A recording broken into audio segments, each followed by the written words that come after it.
Ya, perkenalkan saya Dr. Sesa Pronocitro, saya adalah dokter spesialis anak. Saat ini saya praktik di Rumah Sakit Pondok Indah, Bintaro Jaya. Ya, jadi sebenarnya awalnya sih pada saat saya dulu masih praktek sebagai dokter umum, ternyata sebagian besar pasien saya adalah pasien anak-anak. Dari situ mulai deh ada ketertarikan untuk belajar lebih dalam tentang ilmu kesehatan anak. Seiring dengan saya makin banyak belajar, ternyata memang saya merasa makin tertarik dengan ilmu kesehatan anak. Akhirnya saya memutuskan untuk melanjutkan pendidikan sebagai dokter spesialis anak. Ya, saya sudah hampir 8 tahun menjadi dokter spesialis anak.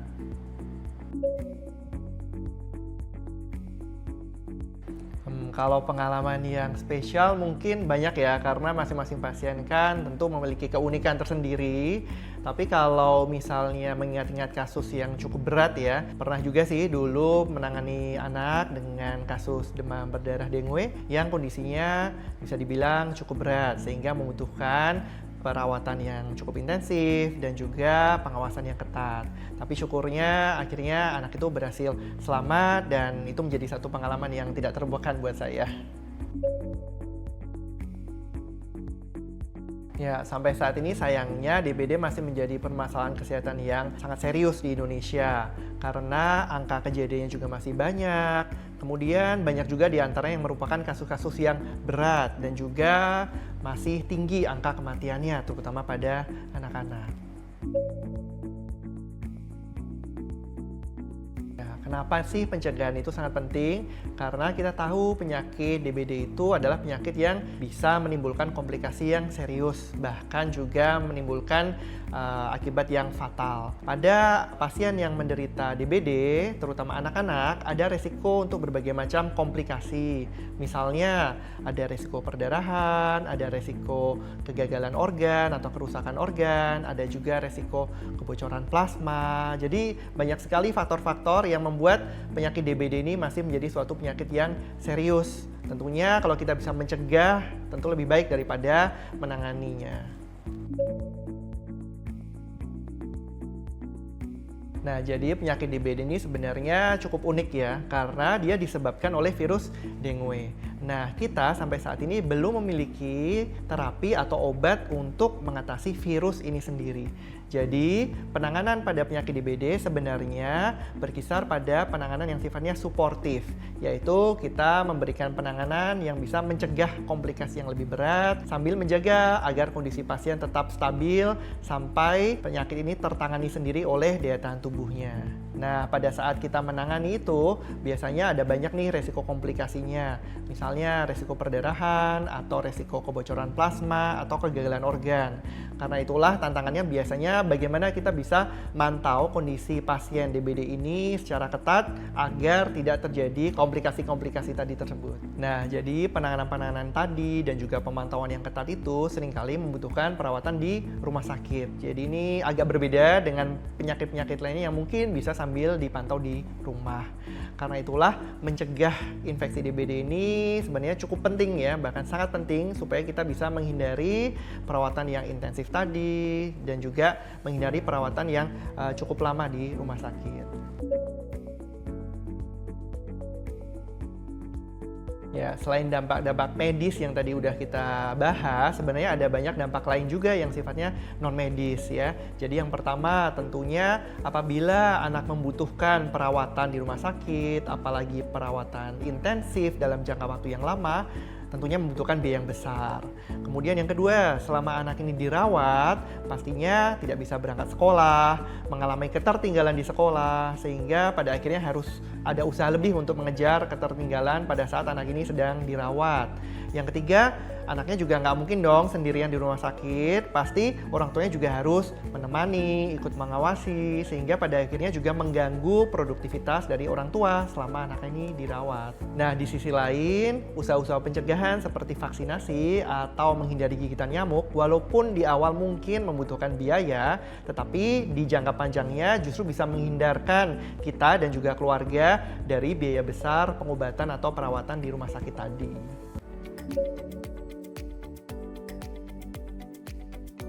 anak yang pernah menderita DBD memang memiliki risiko untuk mengalami komplikasi jangka panjang seperti gangguan organ atau kerentanan dari imunitasnya, atau lebih mudah untuk terinfeksi DBD lagi di kemudian hari. Jadi kita tahu bahwa virus DBD itu memiliki 4 serotipe. Jadi walaupun sudah pernah terkena DBD, bisa mengalami lagi di kemudian hari karena serotipenya bisa saja berbeda. Nah, penelitian menunjukkan bahwa kalau seseorang itu terinfeksi untuk kedua kalinya atau ketiga kalinya dengan serotipe yang berbeda, ternyata penyakit DBD yang dideritanya bisa menjadi lebih parah. Karena itulah sangat penting bagi kita untuk mencegah infeksi yang pertama, sehingga tidak terjadi tuh komplikasi-komplikasi di kemudian hari ataupun risiko untuk mengalami DBD yang lebih berat ke depannya. Nah, kita juga tahu bahwa biasanya kasus DBD itu meningkat di sekitar awal hingga pertengahan tahun pada saat musim hujan karena kondisi lingkungan itu memudahkan bagi nyamuk Aedes aegypti, yaitu yang menjadi vektor atau penyebar dari virus dengue, untuk berkembang biak. Kita lihat bahwa di awal tahun 2024 saja, hingga bulan Maret sudah terjadi kasus hingga 350.000 kasus yang sangat melonjak sekali ya, dan juga 290 angka kematian. Dan ini membuat bahkan rumah sakit besar di berbagai kota seperti Jakarta ataupun Bandung kewalahan karena memang ada lonjakan angka yang tinggi sekali. Ya, sesuai dengan anjuran Kemenkes, kita bisa melakukan 3M+ untuk mencegah DBD. Apa aja nih 3M+? Yang pertama, 3M itu sendiri terdiri dari menutup tempat-tempat penampungan air. Yang kedua, menguras tempat-tempat penampungan air tersebut. Dan yang ketiga, mendaur ulang tempat-tempat yang mungkin bisa menjadi tempat berkembang biaknya nyamuk Aedes aegypti. Kemudian selain 3M tadi ada plusnya juga. Apa aja nih plus-plusnya?